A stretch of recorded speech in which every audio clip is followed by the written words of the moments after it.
अस्सलाम वालेकुम இன்னைக்கு நம்ம என்ன பார்க்க போறோம்னா पोहा चूड़ा ஆனா இது வந்து पोहा இது வந்து ஒயிட் पोहा ஆனா பாரிக்கா இருக்கும் பாருங்க மெலிசா இருக்கும் பாருங்க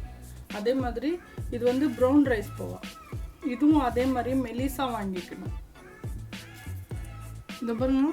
அடுப்பு கேஸ் பத்த வச்சிட்டேன் ஸ்லோவா இருந்துட்டே தான் இது செய்யணும் நான் போடுறேன் பாருங்க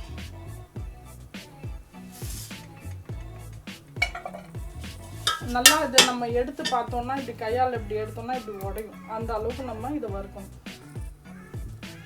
இது வந்து முந்திரி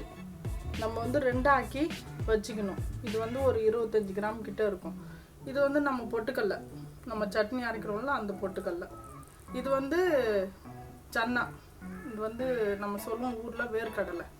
அப்படி சொல்லுவோம் இது வந்து காஞ்ச தேங்காய் எல்லா கடைகளிலும் கிடைக்கும் காஞ்ச தேங்காவை நான் வெட்டி வச்சிருக்கேன் இது வந்து நம்ம லாஸ்ட்ல இதெல்லாம் செஞ்சு முடிச்சோம்னா இது நம்ம வறுத்து போடணும் அதுக்காண்டி இது ஆயில் இது வந்து கடுகு இது வந்து ஜீரகம்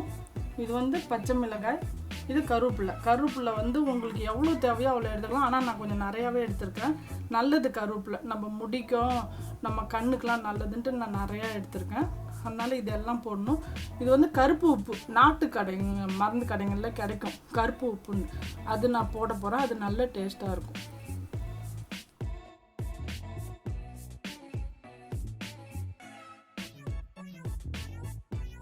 பவா இதுவும் பவா தான் ஆனால் மொத்தமாக இருக்கும் இங்கே பாருங்க இது எண்ணெயில் போட்டு நம்ம பொரிச்சு எடுக்கணும் பொரிச்சு எடுத்து அது கூடயே போட்டுக்கணும் நல்லாயிருக்கும் சாப்பிட இது வந்து ஸ்லோ அடுப்புலேயே 10 நிமிஷம் வரைக்கும் இங்கே பாருங்கள் சத்தம் வச்சு பாருங்க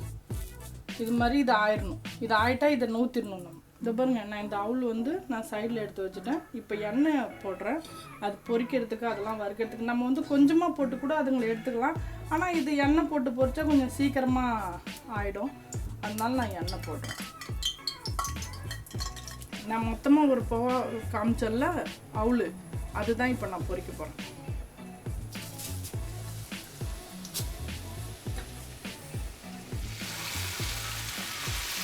நம்ம அப்படியே பப்படு வறுக்கிற மாதிரி பொரிச்சு ஆனால் இதில் போட்டுட்டே இருக்கணும்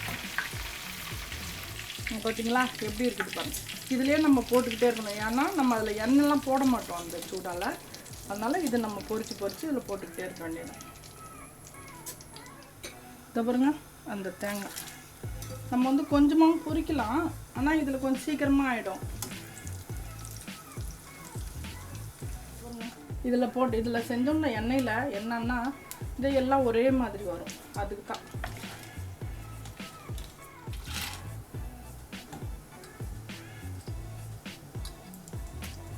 பாருங்க கோல்டு கலராக எல்லாம் ஒரே மாதிரி வந்துருச்சு அதனால தான் இது மாதிரி கொஞ்சம் எண்ணெயில் போடுறது அது வந்து நம்ம வந்து ஃப்ரை பேனில் வறுக்கலாம் பிரச்சனை இல்லை ஆனால் அது வந்து என்ன ஆகிடும்னா ஒரு பக்கம் வருவோம் ஒரு பக்கம் வருவாது இதெல்லாம் நம்ம இப்படியே போட்டுகிட்டே இருக்கணும்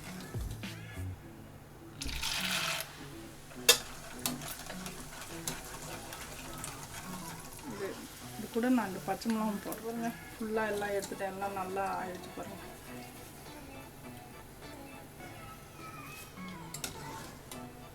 பொட்டுக்கல்லையும் போட்டும் பாருங்க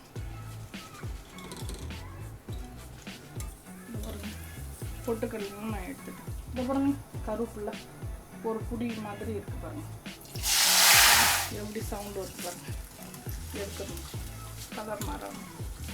கலர் மாறக்கூடாது ஏன்னா பச்சையாக இருந்துச்சுன்னா நல்லாயிருக்கும் மிக்ஸ் பண்ணிக்கணும் எல்லாத்தையும் நல்லா மிக்ஸ் பண்ணிக்கணும்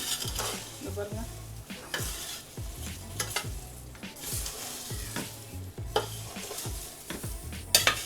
எல்லாம் மிக்ஸ் ஆகிடுச்சா